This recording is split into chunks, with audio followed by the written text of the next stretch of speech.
DD किसान, बदलते भारत की शान।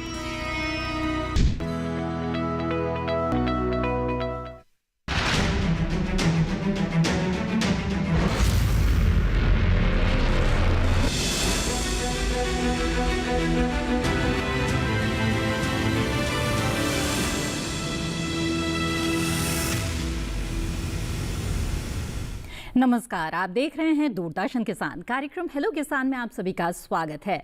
मैं हूं आपके साथ मोनालिसा। हेलो किसान एक ऐसा लाइव फोन इन कार्यक्रम है जिसमें अलग अलग विषय जो कि आपसे जुड़े हुए हों, कृषि क्षेत्र से, पशुपालन से जुड़े हुए हों, इन्हें हम लेकर आते हैं। विशेषज्ञ मेहमान से विस्तार से होती है बातचीत ताकि उससे जुड़ी हुई सभी जानकारी हम आप तक पहुंचा सके और उन जानकारियों का लाभ उठाकर आप अपने कृषि को उन्नत बना सकें। आज भी कुछ ऐसे विषय हम लेकर आए हैं, तो आइए कार्यक्रम की शुरुआत में सबसे पहले उन विषयों के बारे में आपको बता दें जिस पर आज हम विस्तार से बातचीत करेंगे। आज विषय रहेंगे डेयरी व्यवसाय के आधुनिक आयाम। साथ ही आज इस कार्यक्रम के दौरान बातचीत की जाएगी मछली पालन के बारे में। जी हाँ, तो हमारे जो पशुपालक साथी हैं उनके लिए बहुत ही महत्वपूर्ण होने जा रहा है आज का ये कार्यक्रम। दोनों विषय इससे जुड़े हुए हैं और इस बारे में अगर आप सवाल पूछना चाहते हैं तो सीधे सीधे आप हमारे टोल फ्री नंबर पे कॉल कर सकते हैं। नोट कर ले टोल फ्री नंबर 1800-113060 और 1800-113061। ध्यान रखें कि टोल फ्री नंबर के जरिए कॉल करने के दौरान टीवी की आवाज़ बंद रखें और सीधे सीधे फोन लाइन के जरिए बातचीत करें। इससे बातचीत में रुकावट नहीं आएगी।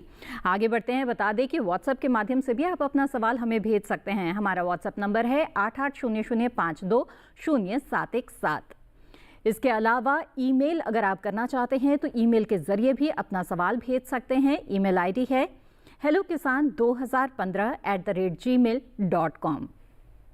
ध्यान रखिए कि ईमेल या फिर व्हाट्सएप के माध्यम से अगर आप अपना सवाल भेज रहे हैं तो साथ ही अपना नाम और स्थान भी ज़रूर लिखें। और हमारे सवालों के जवाब के लिए दो बेहद ही खास मेहमान जुड़े हुए हैं हमारे साथ। आइए आपका परिचय कराते हैं। हमारे साथ डॉक्टर अधिराज मिश्रा इस वक्त मौजूद है स्टूडियो में। सहायक आयुक्त हैं मत्स्य पालन, पशुपालन एवं डेयरी मंत्रालय, भारत सरकार से। बहुत बहुत स्वागत है आपका। और इसके अलावा हमारे साथ इस कार्यक्रम में जुड़े हुए हैं डॉक्टर ओम प्रकाश, वरिष्ठ वैज्ञानिक है, कृषि विज्ञान केंद्र कोंडागांव, छत्तीसगढ़ से। आपका भी बहुत बहुत स्वागत है इस कार्यक्रम में। जी, आइए अब चर्चा की शुरुआत करते हैं। और जैसा कि आज का हमारा पहला विषय है डेयरी व्यवसाय के आधुनिक आयाम, तो डेयरी व्यवसाय और इसकी संभावनाओं के बारे में आइए चर्चा करते हैं पहले। तो डॉक्टर अधिराज आपसे यही जानना चाहेंगे कि दुग्ध उत्पादन के मामले में तो हम पूरी दुनिया में पहले स्थान पर हैं। क्या अभी भी इस क्षेत्र में बहुत सारी संभावनाएं बची हुई हैं जो हमारे पशुपालक है इस क्षेत्र से जुड़कर क्या अपनी आमदनी में और ज्यादा इजाफा कर सकते हैं? क्या परिस्थितियां इस वक्त है डेयरी व्यवसाय की, जानना चाहेंगे। देखिए, पहला चीज़ जैसे कि आपने बताया कि हम विश्व में अगर दूध उत्पादन की बात करेंगे तो विश्व में हमने 1 नंबर स्थान आज से नहीं, हमने लगभग 1998 से हमारा पोजीशन 1 नंबर पे है। अगर हम वो डेयरी व्यवसाय की बात करेंगे तो भारत में देखेंगे कि ये जो सेक्टर है, सिर्फ डेयरी सेक्टर की बात करेंगे तो लगभग 16 लाख करोड़ का ये हमारा, अगर हम वैल्यू इसकी बात करेंगे तो 16 लाख करोड़ का है। और एक आंकड़ा मैं बताना चाहता हूँ कि डेयरी व्यवसाय में लगभग 10 करोड़ किसान भाई हमारे साथ जुड़े हुए हैं। तो ये बहुत ही बड़ा सेक्टर है। और अगर हम ग्रोथ रेट, इसी अभिवृद्धि जो चल रही है, तो लगभग अगर पिछले 8-9 साल में देखेंगे लगभग 6% की अभिवृद्धि पे चल रही है। अगर पिछले 2-3 साल में भी देखेंगे हम 3 से 4% की अभिवृद्धि में चल रहे हैं। तो ये देखेंगे कि भारत में डेयरी व्यवसाय का बहुत अच्छा स्कोप है और आगे भी बढ़ा सकते हैं और ज़्यादा भी किसान हमारे साथ कैसे जुड़ सकते हैं उसके लिए भी बहुत सारी योजनाएं भी सरकार चला रही हैं। तो इस में हम बिल्कुल इस बारे में विस्तार से बातचीत करेंगे आज के इस कार्यक्रम में। तो जाना आपने किस तरह से तेजी से वृद्धि हो रही है इस सेक्टर की और इसमें जो आधुनिक आयाम है वो भी जुड़ते चले जा रहे हैं और इसी वजह से जो हमारे पशुपालक हैं उन्हें कई तरह की सुविधाएं भी हो रही है इस क्षेत्र से जुड़ने में। तो वो तमाम क्या आयाम है और सरकार की ओर से किस तरह की मदद मिल रही है, इस पर विस्तार से बातचीत करेंगे आगे। आइए नजर डाल लेते हैं इस रिपोर्ट पर।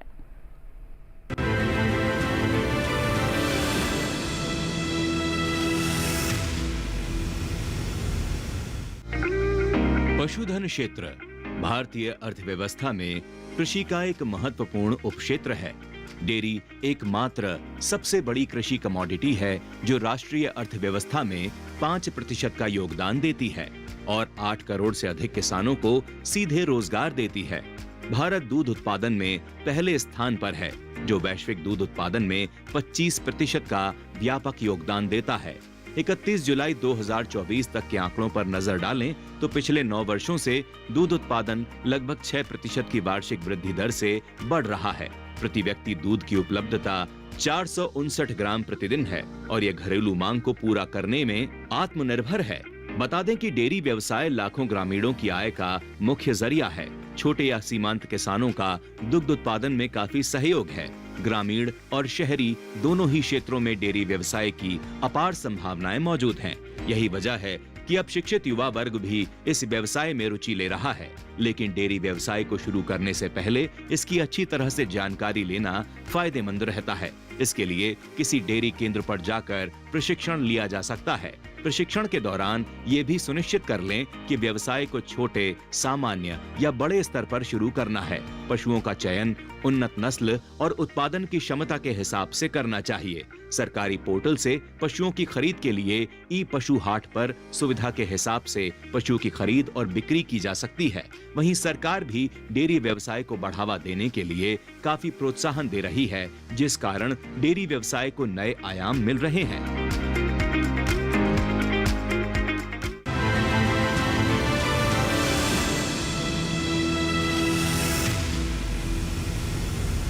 जी हाँ, तो डेयरी व्यवसाय किस तेजी से बढ़ रहा है उसकी एक झलक इस रिपोर्ट में आपने देखी। बातचीत को आइए आगे बढ़ाते हैं और डॉक्टर ओम प्रकाश आपका रुख करना चाहूंगी और मछली पालन के बारे में आपसे जानकारी हम चाहेंगे। अगर कृषि के संबद्ध क्षेत्रों की बात की जाए तो मछली पालन भी एक ऐसा सेक्टर है जिसके जरिए किसान बहुत ज्यादा आमदनी प्राप्त कर सकते हैं। तो इस क्षेत्र में किस तरह की संभावनाएं हैं और इसके बारे में आपसे जानना चाहेंगे। नमस्ते किसान भाइयों, मैं ओम प्रकाश कृषि विज्ञान केंद्र कोंडागांव से मछली पालन विशेषज्ञ। जैसा कि अभी पूछा जा रहा है, आज अगर मछली की बात किया जाए तो भारत में प्रधानमंत्री मत्स्य संपदा योजना लागू करने के बाद से मछली पालन का बहुत अच्छा ग्रोथ हुआ है, जिससे ये देखने में मिल रहा है कि भारत अब दूसरे स्थान पर आ गया है पूरे विश्व के अंदर, जिसमें जल कृषि का बड़ा महत्व है। मछली पालन मुख्य रूप से 2 चीजें जोड़ी जाती है, एक समुद्री मछली पालन और एक जो हमारे पास में जलाशय, ये जो ताजा पानी का मछली पालन है। ताजा पानी के अंदर अभी ज्यादा वृद्धि हो रही है क्योंकि वहां हम मछली का बीज संचयन करके उत्पादन लेकर के उसकी आमदनी अर्जित कर सकते हैं।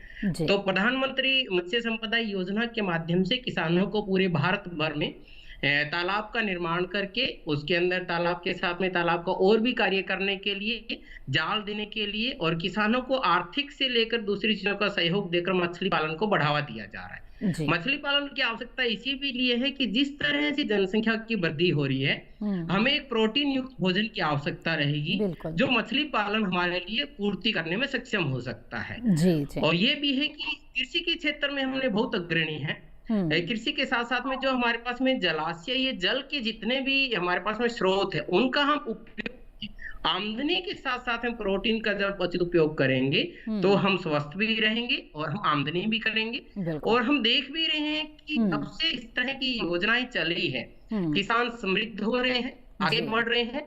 तो सरकार की ओर से योजनाएं लाई जा रही है और जो किसान है उसका लाभ उठाते हुए अपनी आमदनी में इजाफा कर रहे हैं, मछली पालन को अपना रहे हैं। इस बारे में विस्तार से बातचीत करेंगे आगे। फिलहाल नजर डाल लेते हैं इस रिपोर्ट पर।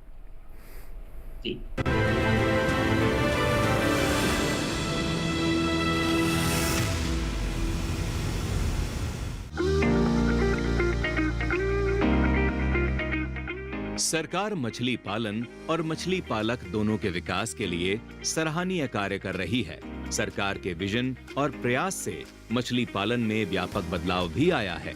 भारत आज विश्व में दूसरा सबसे बड़ा मछली उत्पादक देश है और ग्लोबल फिश प्रोडक्शन में भारत का योगदान 8% है।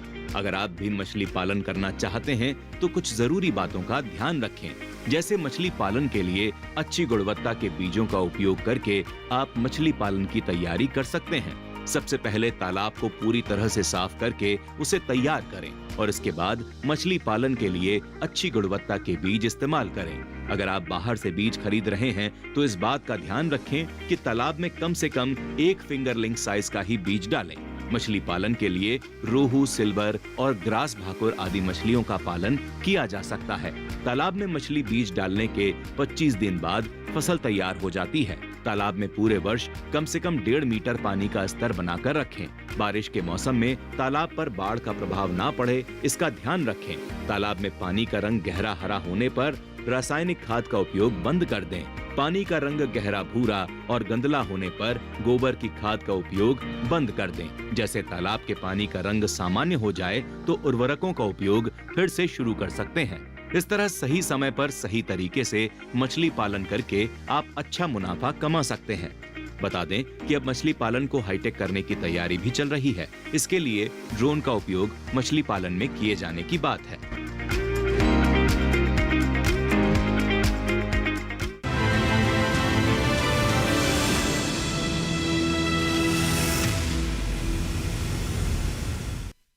तो मछली पालन से जुड़ी ये थी कुछ खास जानकारियां। आइए अब बातचीत को आगे बढ़ाते हैं और डेयरी व्यवसाय पर भी चर्चा को आगे बढ़ाते हुए यहाँ पर डॉक्टर अधिराज आपसे जानना चाहेंगे कि अगर डेयरी व्यवसाय में सफलता हासिल करनी हो तो जाहिर तौर पे जो पशु हैं उनके नस्ल सुधार पर काफ़ी ज़्यादा काम करने की ज़रूरत है। तो नस्ल सुधार को लेकर किस तरह की आधुनिक तकनीकें जो हैं वो इस्तेमाल की जा रही है और किस तरह के कार्य सरकार की ओर से किए जा रहे हैं? देखिए, ये सबसे महत्वपूर्ण है। अगर हम डेयरी व्यवसाय की बात करेंगे तो नस्ल सुधार, अच्छा नस्ल हमारे पास होना चाहिए।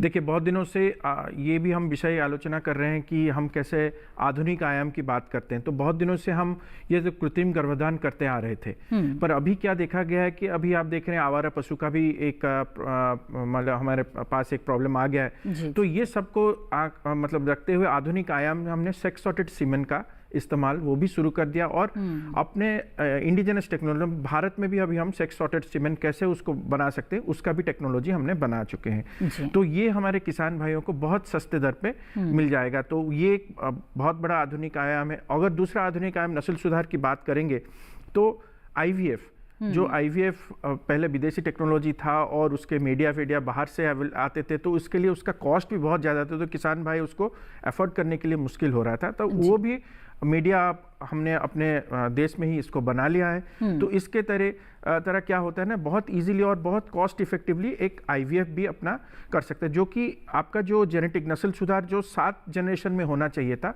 अगर हम IVF का इस्तेमाल करते हैं तो देखते हैं कि ये नेक्स्ट जनरेशन में हमें उतना नस्ल सुधार मिल सकता है। तो ये डॉक्टर अधिराज, ये भी आपसे जानना चाहेंगे कि कहा यह जाता था कि जो देसी नस्लें हैं हमारी, उनकी उत्पादन क्षमता बहुत ज़्यादा अच्छी नहीं है, लेकिन इन दिनों इसमें भी बहुत कार्य किए जा रहे हैं और जो देसी गाय हैं उनमें भी नस्ल सुधार करके उनकी भी दूध उत्पादन क्षमता को बढ़ाया जा रहा है। देखिए, सबसे महत्वपूर्ण सवाल है हमारे पास।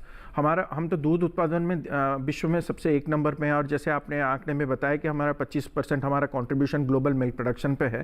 पर प्रति पशु का जो उत्पादन है वो देश में कम है। तो इसीलिए ये नस्ल सुधार की व्यवस्था हम कर रहे हैं। और सबसे बड़ा ये जो नस्ल सुधार का व्यवस्था हम जो कर रहे हैं, ये राष्ट्रीय गोकुल मिशन जो कि 2014 से शुरू हुआ था, उसके तहत ये सब हो रहा है।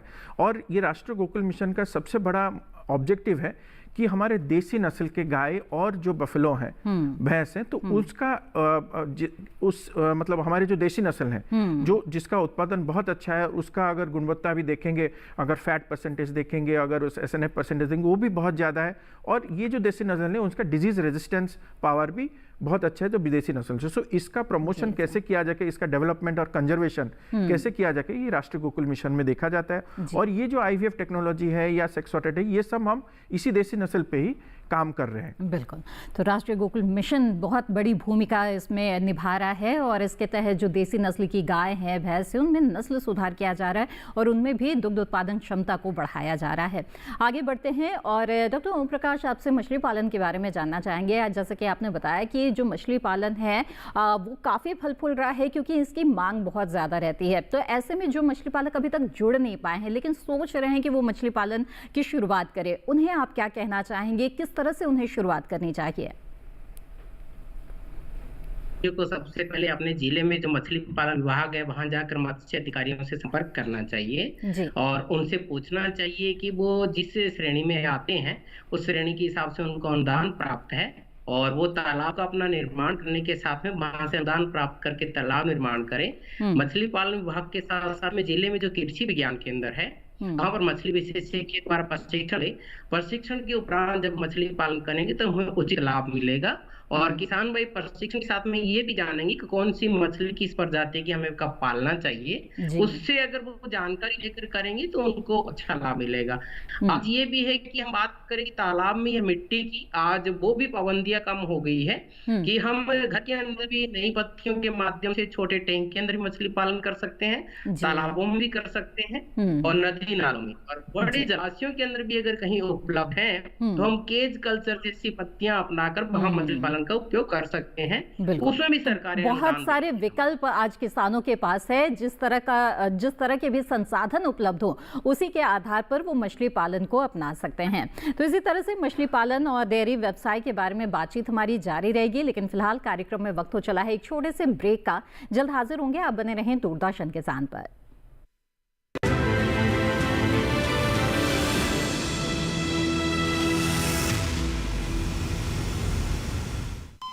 अरे सुन तो।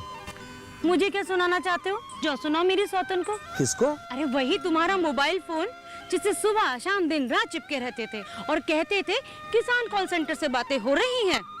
अच्छा ये बात है। हाँ क्यों, क्या हुआ?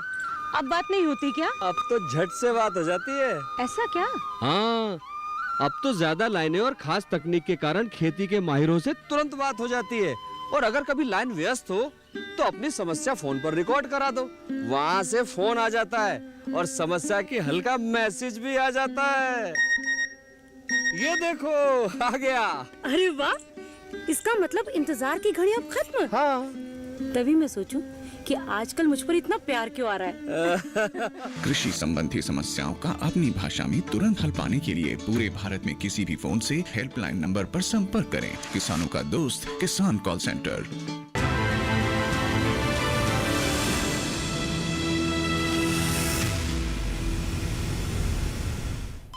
ब्रेक के बाद आप सभी का फिर से स्वागत है। आप देख रहे हैं कार्यक्रम हेलो किसान। इस कार्यक्रम में आज हम डेयरी व्यवसाय के आधुनिक आयामों और मछली पालन के बारे में बात कर रहे हैं। इन विषयों से जुड़ी हुई जानकारी अगर आप भी हासिल करना चाहते हैं तो हमारे टोल फ्री नंबर पर कॉल कर सकते हैं या फिर व्हाट्सएप पर या ईमेल के जरिए सवाल भेज सकते हैं। और इन सबके फ़ोन नंबर्स और पते लगातार टीवी स्क्रीन पर फ्लैश किए जा रहे हैं। इस वक्त हमारे साथ कॉलर जुड़े हुए हैं, आइए उनका रुख करते हैं। नंदस्वरूप मिश्रा बाराबंकी उत्तर प्रदेश से हमारे साथ इस वक्त फोन लाइन पर है। नंदस्वरूप जी स्वागत है आपका, पूछिए अपना सवाल।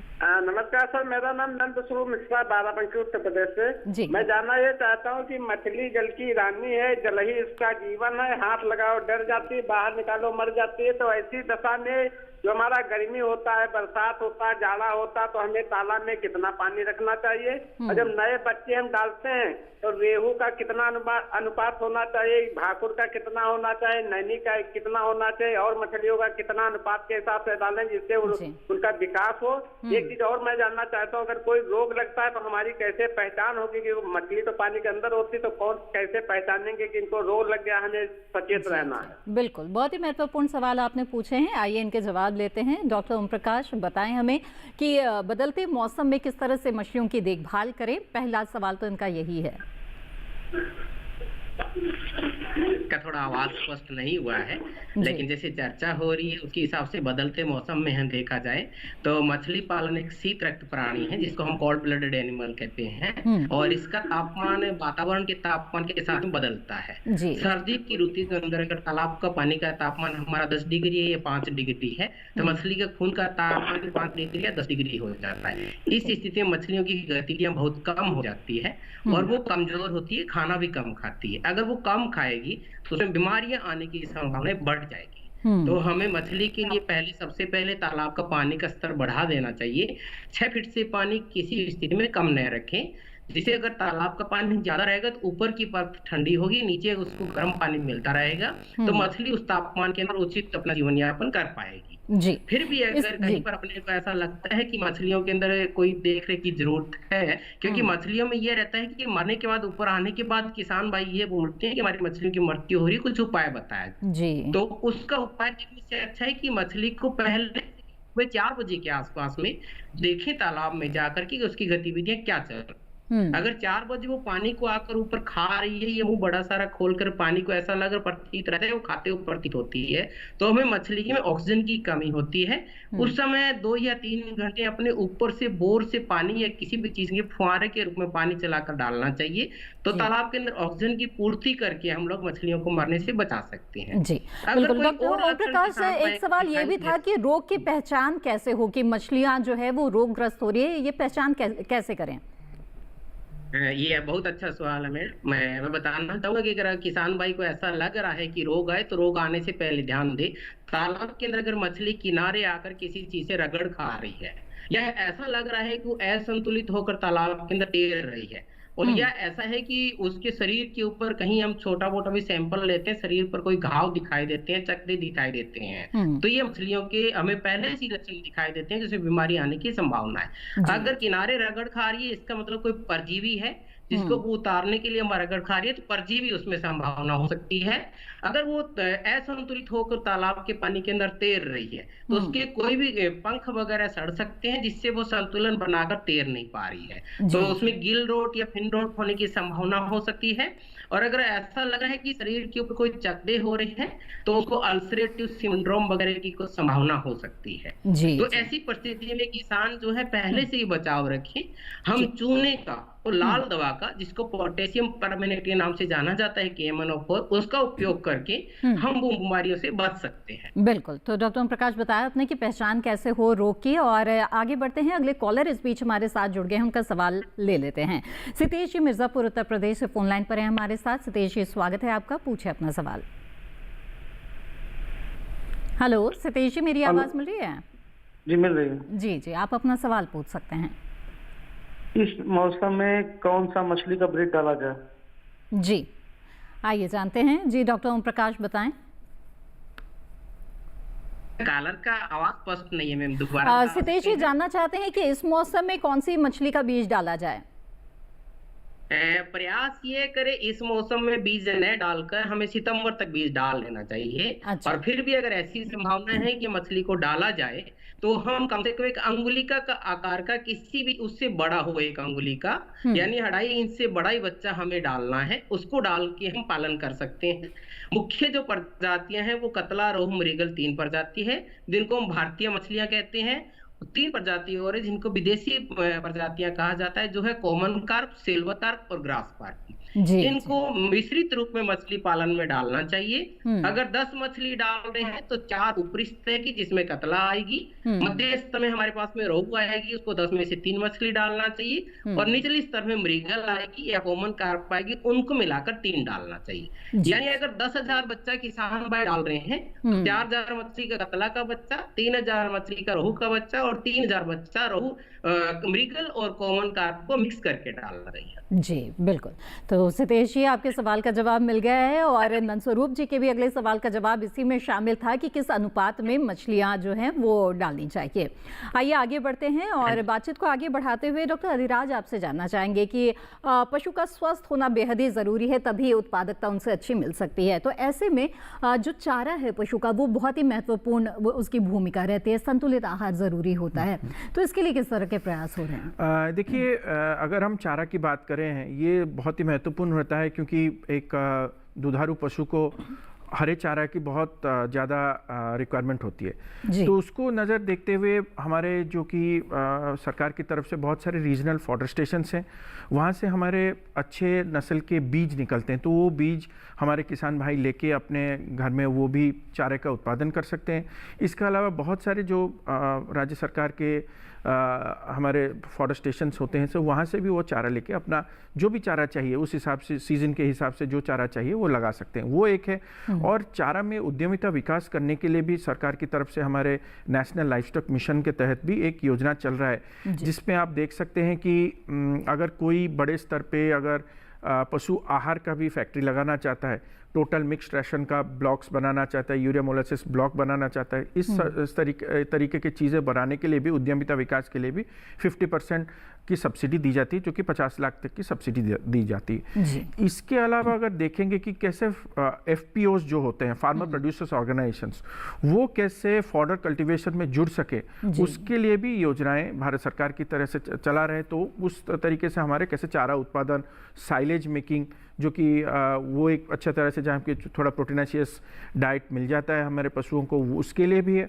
और इसके अलावा अगर आधुनिक आयाम की बात करेंगे तो हम देख सकते हैं कि हमारा जो नेशनल डिजिटल लाइवस्टॉक मिशन है, भारत पशुधन, जो एक एप्लीकेशन 1962 एक किसानों के लिए बनाया गया है, जिसमें भी अभी तक भी लगभग 9 करोड़ किसान हमारे साथ जुड़े हुए हैं। उसमें आप देख सकते हैं पशु पोषण के लिए भी एक ऐप दिया गया है।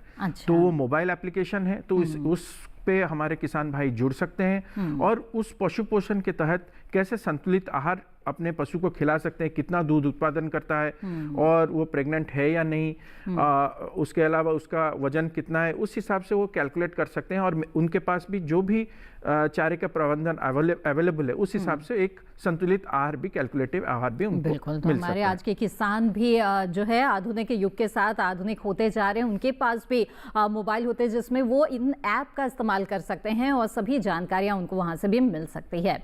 बहरहाल आइए आगे बढ़ते हैं, अगले कॉलर का रुख करते हैं। राजीव जी जौनपुर उत्तर प्रदेश से इस वक्त हमारे साथ फोन लाइन पर हैं। जी राजीव जी, स्वागत है आपका, बताइए क्या जानना चाहते हैं। हेलो मैम, नमस्कार। जी नमस्कार, बताएं। मैम मैं डेयरी उद्योग के बारे में जानकारी लेना चाहता हूँ, इसके लिए मैं योजनाओं के बारे में जानना चाहता हूँ। जी किसी खास योजना के बारे में जानना चाहते हैं? जी नहीं मैम, इस पे जुड़ी हुई सभी योजनाओं के बारे में जानना चाहता हूँ। ठीक है, आइए जानते हैं कि अगर डेयरी व्यवसाय की उद्यमिता से जुड़ना चाहते हैं, उद्यम से जुड़ना चाहते हैं, तो किस तरह की योजना का लाभ आप उठा सकते हैं। जी डॉक्टर धीराज, देखिए, छोटे स्तर हो या बड़े स्तर हो, आप जिस तरीके का फार्म अपना लगाना चाहते हैं उस तरीके की हमारे पास बहुत सारी योजनाएं हैं।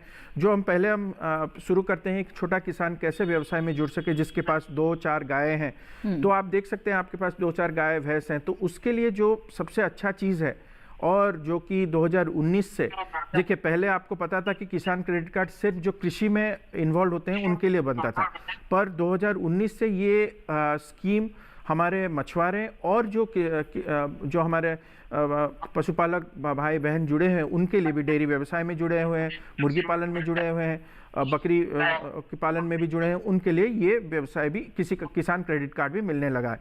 तो उसके लिए क्या मिलता है ना, आपके पास जो अगर 2-4 गाय रखें, 2-4 गाय भैंस रखें, उसके लिए क्या होता है, आपका जो रिकरिंग एक्सपेंसेस है, उसका घर बनाना चाहते हैं, उसका अगर ट्रीटमेंट का कॉस्ट है, उसका अगर जो खान पान का कॉस्ट है, वो सब इन्वॉल्व, इंश्योरेंस का कॉस्ट है, वो सब अगर इन्वॉल्व करना चाहते हैं, वो रिकरिंग एक्सपेंसेस के लिए आपको 3 लाख तक का क्रेडिट दिया जाता है।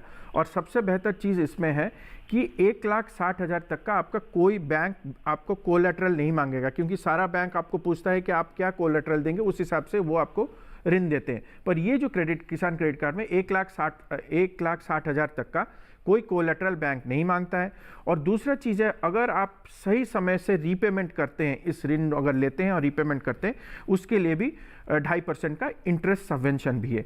ये एक छोटे किसान के लिए मैं बता देता हूं, जो कि पहले से शुरू करना चाहते हैं। अगर बड़े स्तर पे करना चाहते हैं तो देखिए, आजकल एक बहुत अच्छा चीज़ हो गया, आपके पास अगर 50, 60 या 100 के करीब गाय भैंस हैं और बहुत अच्छा दूध उत्पादन होता है। अगर देखेंगे, वैल्यू एडिशन की बात होती है, अगर हम 1 लीटर दूध बेचते हैं तो 50 रुपया मिलता है या 40 रुपया मिलता है, जो भी आपके कोऑपरेटिव है या अगर कहीं से आप देते हैं, उस हिसाब से आपको रेट्स मिलते हैं। पर अगर उस प्रोडक्ट को, उस दूध को आप किसी प्रोडक्ट में कन्वर्ट करते हैं, जैसे घी में बनाते हैं, जैसे पनीर बनाते हैं, जैसे दही बनाते हैं और कुछ छाछ बनाते हैं, ऐसे बना के अगर बेचते हैं तो उसका आपको वैल्यू एडिशन बहुत ज़्यादा मुनाफा मिलता है। तो ये वैल्यू एडिशन में जो किसान भाई, और अगर कोई एक कंपनी और फार्मर प्रोड्यूसर्स ऑर्गेनाइजेशन, SHG है, JLG ग्रुप, और जो ऐसे ग्रुप्स बने हैं, वो अगर जुड़ना चाहते हैं, उसके लिए भी वो उद्यमिता विकास करने के लिए इसमें भी आपको क्या है ना, आपको अगर वो प्लांट एस्टेब्लिश कर रहे हैं, उसके लिए 3% इंटरेस्ट सबवेंशन, जो आपका इंटरेस्ट ऋण रेट रहता है, उसके लिए 3% इंटरेस्ट सबवेंशन का भी व्यवस्था की गई है। बिल्कुल। तो राजीव जी, कई सारी योजनाएं हैं जो डेयरी व्यवसाय को और भी उन्नत कीमत बनाने के लिए चलाई जा रही हैं, तो इनका लाभ आप ले सकते हैं। आगे बढ़ते हैं, डॉक्टर ओम प्रकाश, आपसे जानना चाहेंगे कि मछली पालन जो करना चाहते हैं और ऋण की आवश्यकता है, तो मछली पालन के लिए किस तरह के ऋण की उपलब्धता होती है? जैसे अभी डॉक्टर साहब ने डेयरी के लिए बताया है, आज पूरे भारत में एक किसान क्रेडिट के माध्यम से मछली पालन में वही चीज लाभ के रूप में दी जा रही है। मछली के लिए तालाब खुदाई करने के लिए अनुदान के रूप में प्रधानमंत्री मत्स्य संपदा के माध्यम से या राज्य सरकारों के पास में भी बहुत सारे अनुदान की योजना रहती है, उस माध्यम से तालाब खुदाई होता है। और दाने का, मछली बीज का या दूसरे सामान्य खर्चे जो दैनिक क्रिया में आते हैं, उसको किसान भाई किसान क्रेडिट कार्ड का उपयोग करके और उसके माध्यम से उसके खर्चे की पूर्ति कर सकता है। जैसे डॉक्टर साहब ने बताया 1,60,000 तक उसमें कोई कोलेट्रल नहीं है, तो वो सभी किसानों के लिए लागू है। बस ये है कि जितना किसान के पास भूमि है उसी के अनुपात के अंदर उसको उस चीजों का लोन मिलता है, जिससे वो अपनी गतिविधि को मछली पालन के अंदर सुचारू चला सके और समय समय पर उसको लेकर के वापिस उसका उपयोग कर सकता है, जैसे केसीसी में हमेशा होता रहता है। तो किसान भाई इसके अलावा किसी ट्रेनिंग में या किसी में और में जाते हैं तो वहां पर वो देखेंगे कभी कभी शासन भी योजनाओं के माध्यम से भी मछली बीज वगैरह अनुदान में डलवाता है, या मछली बीज भी सब्सिडाइज पर डलवाता है। अच्छा। तो वो उसका भी लाभ ले सकते हैं कुछ योजनाओं का, तो वहां से भी संपर्क करके उसको मछली पालन विभाग में कृषि विज्ञान केंद्र से लाभ ले सकते हैं। जी हाँ, तो मछली पालन हो या फिर डेयरी व्यवसाय हो, इनको बढ़ाने के लिए और ज्यादा से ज्यादा किसान इससे जुड़ सके, इसके लिए कई तरह की योजनाएं चलाई जा रही हैं। इन विषयों पर इसी तरह से हमारी चर्चा, हमारी बातचीत जारी रहेगी, लेकिन फिलहाल कार्यक्रम में वक्त हो गया है एक और छोटे से ब्रेक का। हम जल्द हाजिर होंगे, आप बने रहें दूरदर्शन किसान पर।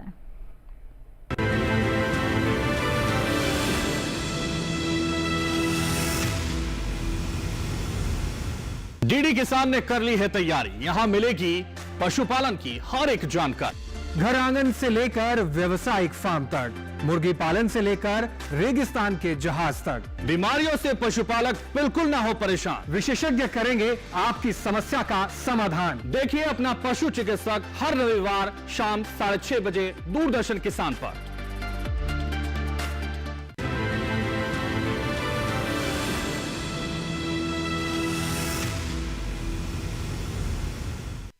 ब्रेक के बाद आप सभी का फिर से स्वागत है। आप देख रहे हैं कार्यक्रम हेलो किसान। आज इस कार्यक्रम में हम बात कर रहे हैं डेयरी व्यवसाय और मछली पालन के बारे में।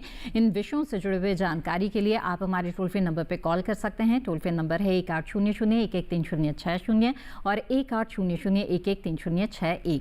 इसके अलावा आप व्हाट्सएप के जरिए भी अपना सवाल भेज सकते हैं। हमारा व्हाट्सएप नंबर है 8800520717। ईमेल के माध्यम से भी आप अपना सवाल भेज सकते हैं। ईमेल आईडी है hellokisan2015@gmail.com। तो किसी भी माध्यम से आप अपने सवाल भेज सकते हैं। इस बीच बातचीत को यहाँ पर आगे बढ़ाएंगे और डॉक्टर अधिराज आपसे जानना चाहेंगे डेयरी व्यवसाय के बारे में और इसमें किस तरह के आधुनिक आयाम जुड़ते जा रहे हैं, इस पर भी बातचीत जारी रखेंगे। लेकिन इस बीच एक कॉलर हमारे साथ जुड़ गए हैं, उनका रुख कर लेते हैं। जी नमस्कार, स्वागत है आपका। नाम बताएं कृपया अपना। हेलो जी मैम। अतीक कुरैशी जी महाराष्ट्र से जुड़ गए हैं हमारे साथ। अतीक जी स्वागत है आपका, बताइए क्या जानना चाहते हैं। अतीक कुरैशी नाम है, हमारा एफपीओ है मैम। अच्छा, बहुत अच्छी बात है। बताइए किससे जुड़ा हुआ है आपका एफपीओ और सवाल क्या पूछना चाहते हैं। एफपीओ है हमारा, फार्मर प्रोड्यूसर कंपनी। जी जी जी अतीक जी। और हाँ बताएं। हमारे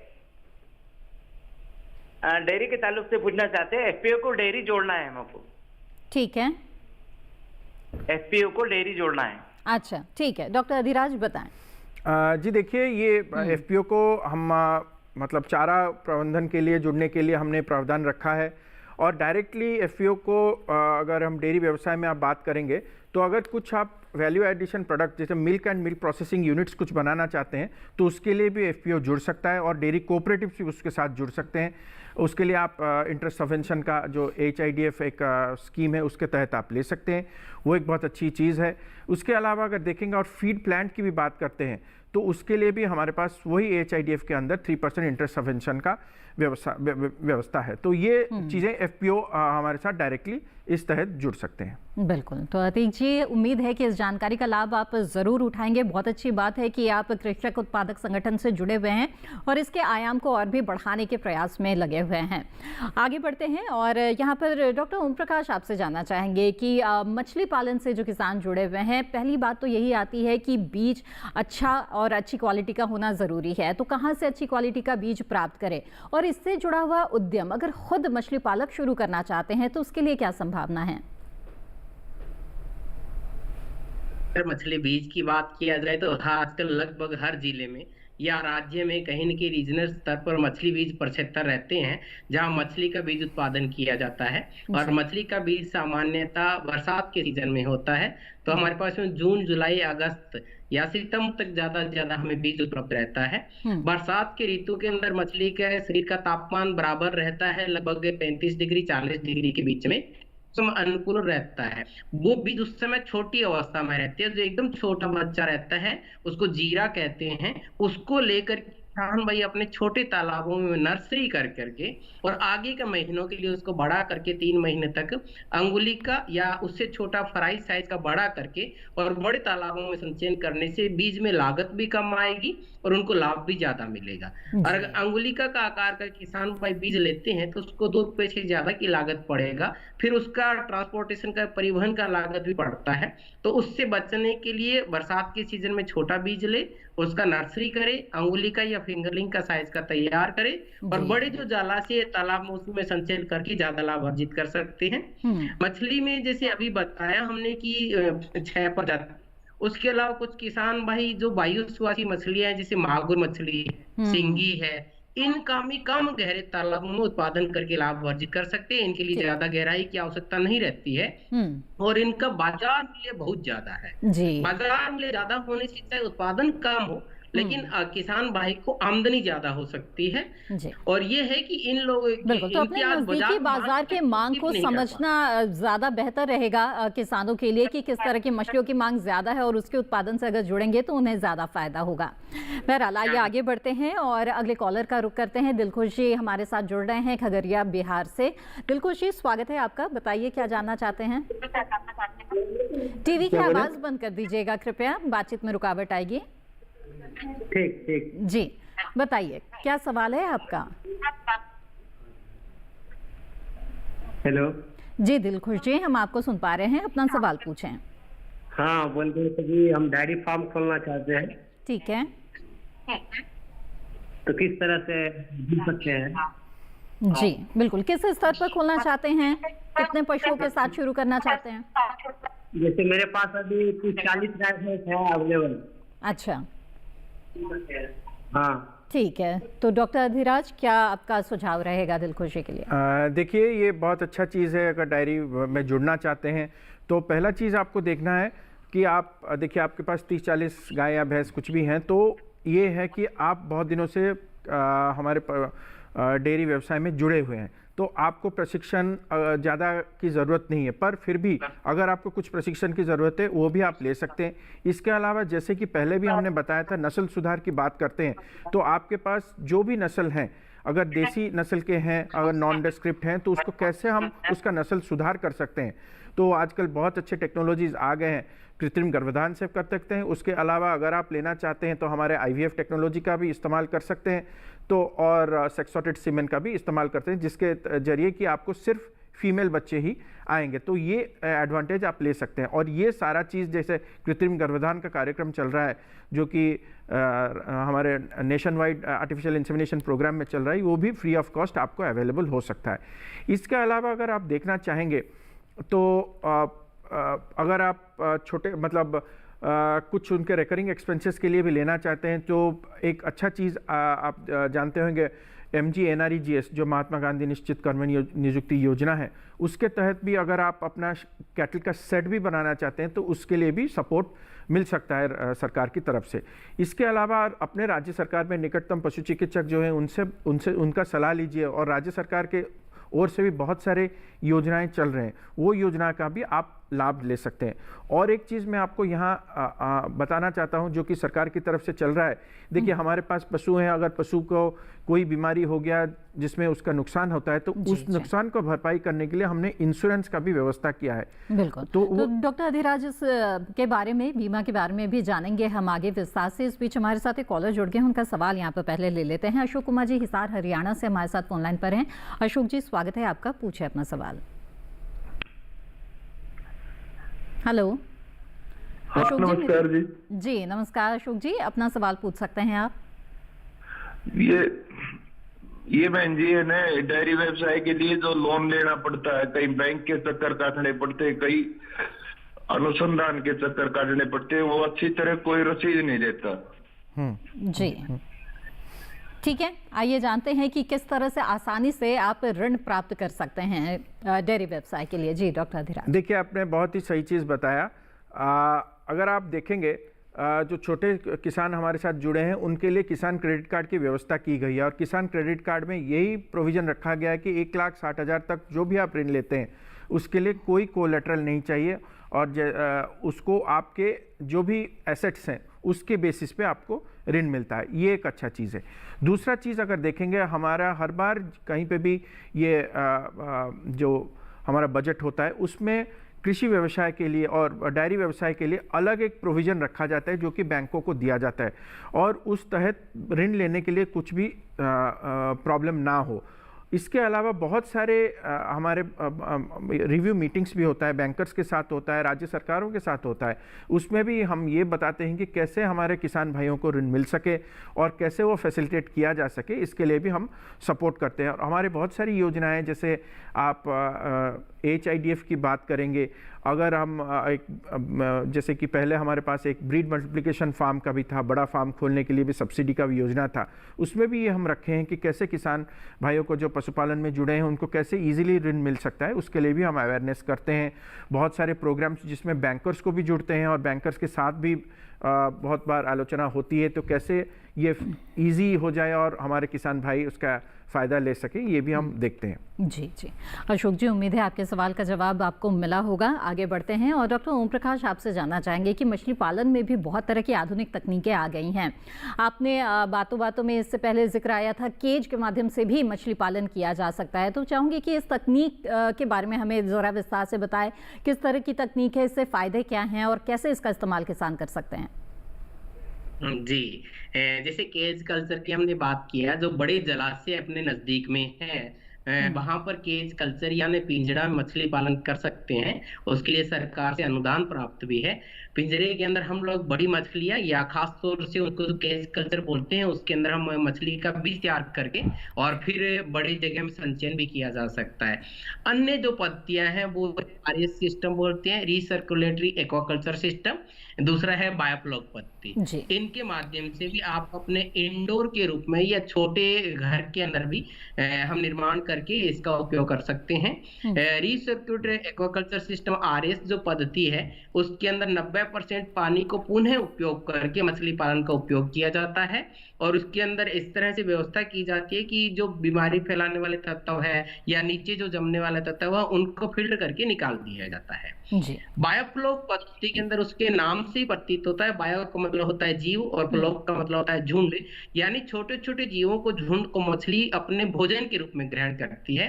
और जो मछली मलमूत्र त्याग करती है उसको वापस खाद के रूप में या उसको रिसाइकिल करके घूर्णन के द्वारा कंटिन्यू उसमें एरेशन या वातायन किया जाता है, जिससे उसके अंदर छोटे छोटे बैक्टीरिया पनपते हैं। उस बैक्टीरिया को प्रोटीन के रूप में उपयोग करने के लिए भोजन मछली के रूप में उपयोग होता है। तो वो एक छोटा इकोसिस्टम या छोटा पारिस्थितिकी तंत्र बन करके मछली का उत्पादन करता है। लेकिन ये है कि इन आधुनिक तकनीक का उपयोग करने के लिए पहले प्रशिक्षण लेके ही प्रयास करें, या किसी को देखकर न करके, या फिर बहुत सारी जगह जहाँ पर प्रदर्शन है वहां पर प्रदर्शन का जायजा लिया जाए, किसानों को अनुभव लिया जाए, या अपने नजदीकी संस्थान से सहयोग लेकर के, और जो बहुत सारे भ्रमण होते हैं किसानों तो कई नई तकनीकें हैं, इनका इस्तेमाल सही तरीके से तभी कर पाएंगे जब आप पूरी तरह से अच्छी तरह से प्रशिक्षण पहले प्राप्त कर लेंगे। आगे बढ़ते हैं, अगले कॉलर का ये रुख कर लेते हैं। विक्रांत जी महाराष्ट्र से हमारे साथ फोन लाइन पर जुड़ रहे हैं। विक्रांत जी स्वागत है आपका, पूछे अपना सवाल। हेलो विक्रांत जी, मेरी आवाज़ मिल रही है क्या आपको? हेलो, लगता है हमारा संपर्क टूट गया है। बातचीत को यहाँ पर आइए आगे बढ़ाते हैं और डॉक्टर अधिराज आपसे जानना चाहेंगे कि जैसा कि आपने बताया कि जो हमारे पशु होते हैं वो रोगग्रस्त भी कई बार हो जाते हैं और ऐसे में पशुपालकों को काफ़ी नुकसान भी हो जाता है, तो इसके लिए किस तरह की बीमा की सुविधा उनके लिए? देखिए, ये बहुत ही अच्छा चीज़, क्योंकि किसान भाई देखिए कोई भी रखते हैं, हमारे पशु रखते हैं तो उसका उत्पादन पे वो डिपेंडेंट होता है और इकोनॉमिक वैल्यू उसके साथ जुड़ा रहता है। तो इसको हम कैसे रिस्क मिटिगेशन कर सकें, तो इसके लिए इंश्योरेंस, लाइफ स्टॉक इंश्योरेंस का भी व्यवस्था किया है, जो कि नेशनल लाइफ स्टॉक मिशन के तहत होता है।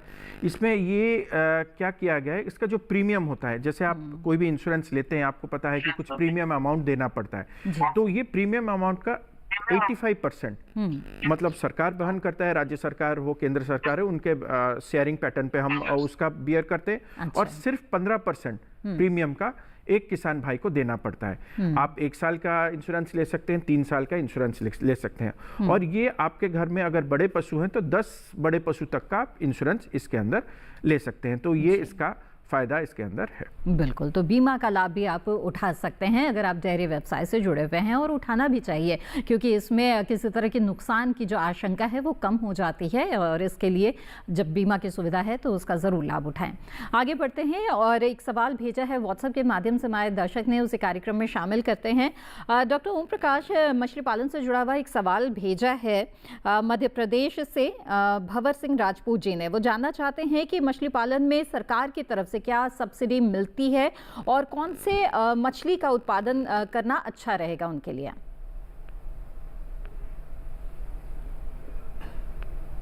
में हुआ है प्रधानमंत्री मत्स्य संपदा पूरे भारत के द्वारा, भारत सरकार के द्वारा नीली क्रांति को बढ़ावा देने दिया गया है। उसके अंदर जो सामान्य और अन्य पिछड़ा वर्ग है उन्हें 40% अनुदान मिलता है, और अन्य जो कैटेगरी है, श्रेणी है, उनको 60% अनुदान मिलता है। अपने जिला के जो भी मछली अधिकारी है वहां जाकर संपर्क करके इस योजना का लाभ ले सकते हैं। उसके अलावा राज्य सरकारें भी बहुत सारी योजनाओं के माध्यम से सब्सिडाइज करके तालाब निर्माण करने के लिए सहयोग देती है। और नेशनल राष्ट्रीय मत्स्यिकी विकास बोर्ड हैदराबाद के द्वारा भी बहुत सारी चीजें मछली विभाग के द्वारा दे करके किसानों को लाभ दिया जाता है। तो इन चीजों का उपयोग करके किसान अपने यहाँ तालाब का निर्माण करके मछली व्यवसाय की कर सकता है। बात हुई कि कौन सी मछलियों को किया जाए। अगर किसान भाई प्रारंभिक रूप से अपना काम करना चाह रहे हैं तो फिर ये देखा जाए कि कतला और रोहू मृगल जो प्रजातियां हमारी सामान्य भारतीय मछलियां, इनका उपयोग करके किया जाए। हाँ, अगर अनुभवी किसान है तो पंगास मछली पालन का और तिलापिया मछली पालन का उपयोग कर सकता है। पंगास को सघनता के रूप में मछली पालन के रूप में किया जाता है, सघन मछली पालन में उसका उत्पादन, लेकिन यह है कि उसमें दाने की लागत भी आपका 50 से 60% तक का आता है। जो किसान अनुभवी है उसको करके अच्छा आमदनी ले सकता है। तिलापिया मछली पालन की बात किया जाए तो ये मोनोसेक्स तिलापिया के नाम से अभी पालन हो रहा है, जिसके अंदर एक गिफ्ट तिलापिया है, जेनेटिकली इम्प्रूव्ड है। एक हार्मोन थेरेपी के द्वारा जो जितने भी तिलापिया मछली है उनको बड़ा करने के लिए बच्चे के रूप में उसको हार्मोन और जेनेटिकली इम्प्रूव करके सिर्फ नर तिलापिया का ही पालन किया जाता है, जिससे किसान भाई लाभ ले सकती हैं। और इसके अलावा आप झींगा मछली पालन का उत्पादन कर सकते हैं तालाबों के अंदर। अभी उत्तरी भारत में हरियाणा, पंजाब में इसका अच्छा बढ़ावा मिला है, और दूसरी जगह भी आप कतला, रोहू, मृगल के साथ में झींगा मछली का साथ में मिश्रित रूप में पालन कर सकते हैं। और पहले बताया जैसे मागुर और अपने पास में सिंघी जैसी मछलियों का हम उत्पादन कर सकते हैं जो कम गहरे और छोटे तालाब है। उसके लिए ये मछलियां काफी उपयुक्त है, जिनका हमें अच्छी आमदनी मिलता है। बिल्कुल, तो कहाँ पर और किस तरह के संसाधन हैं जहाँ पर आप मछली पालन करना चाहते हैं, उसके आधार पर आप नस्लों का चुनाव करें। और अच्छा रहेगा कि नज़दीकी जो विशेषज्ञ हैं उनसे संपर्क करके पूरी जानकारी हासिल करें और फिर शुरुआत करें। जी, इसी तरह से चर्चा जारी रखेंगे इस कार्यक्रम में, लेकिन फिलहाल वक्त हो गया है एक और छोटे से ब्रेक का। जल्द हाजिर होंगे, आप बने रहें दूरदर्शन किसान पर।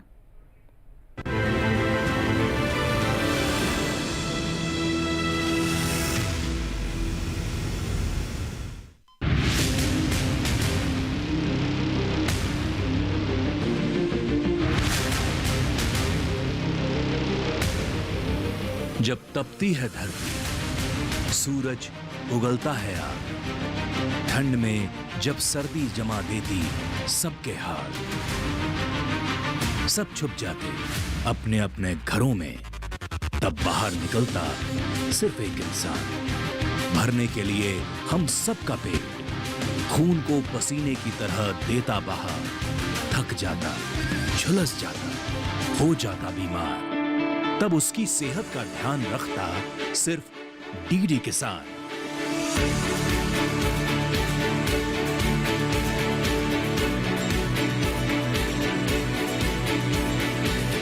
देखिए स्वस्थ किसान शनिवार शाम 6 बजे लाइव, सिर्फ दूरदर्शन किसान चैनल पर।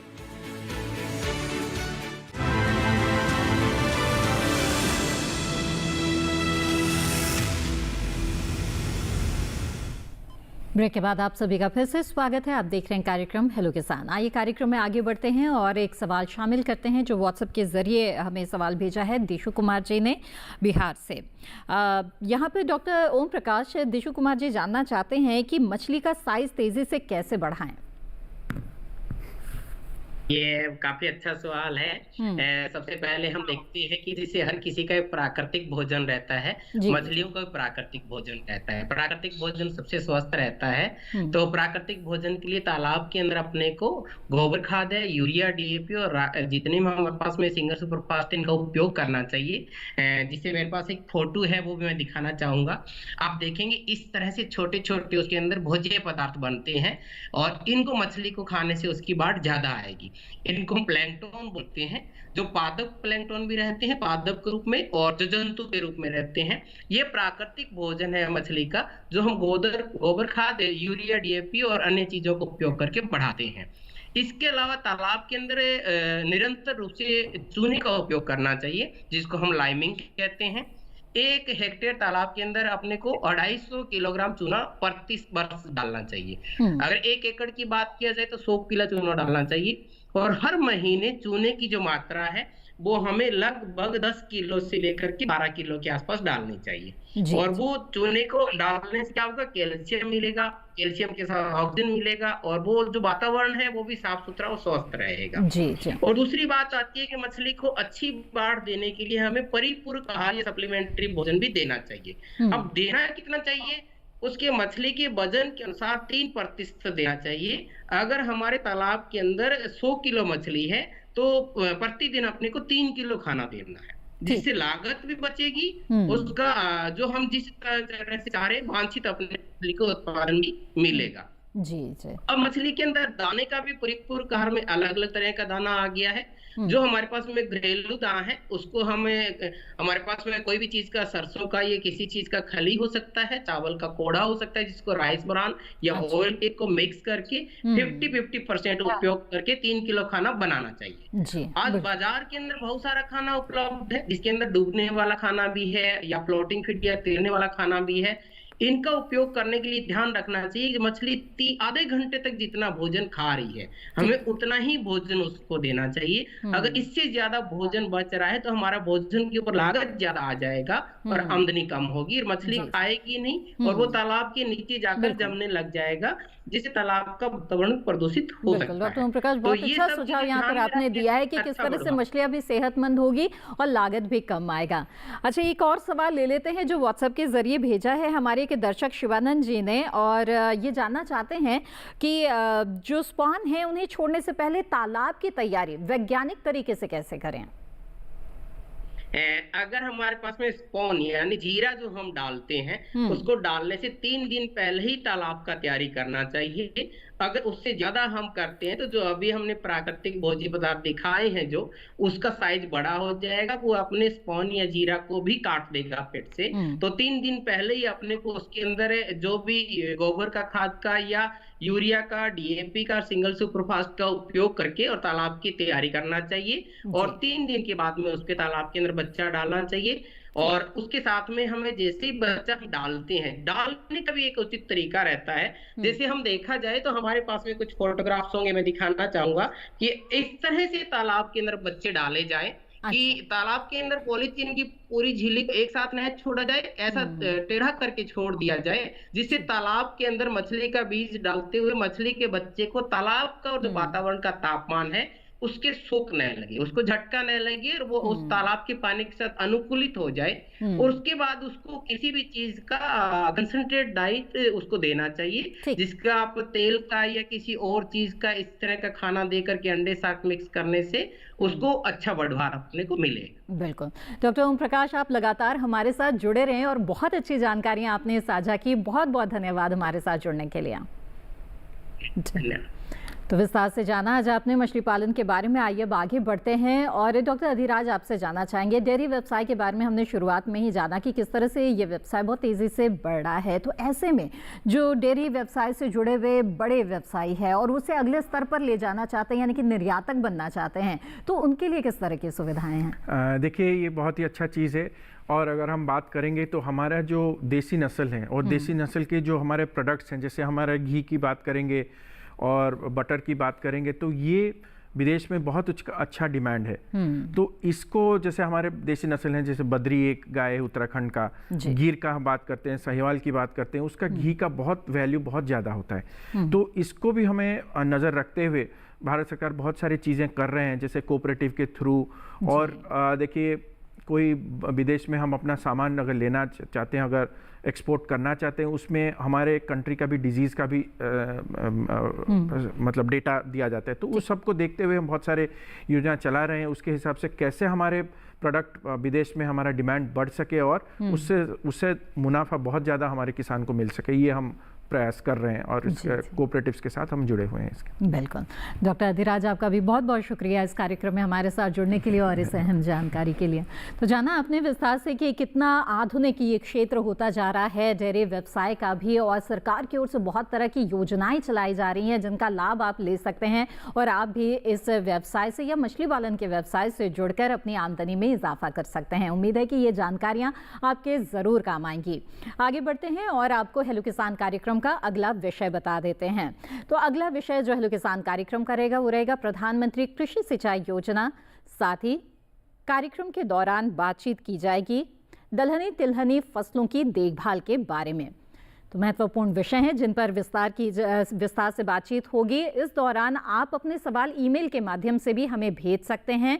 आप हमें मैसेज कर सकते हैं hellokisan2015@gmail.com पर।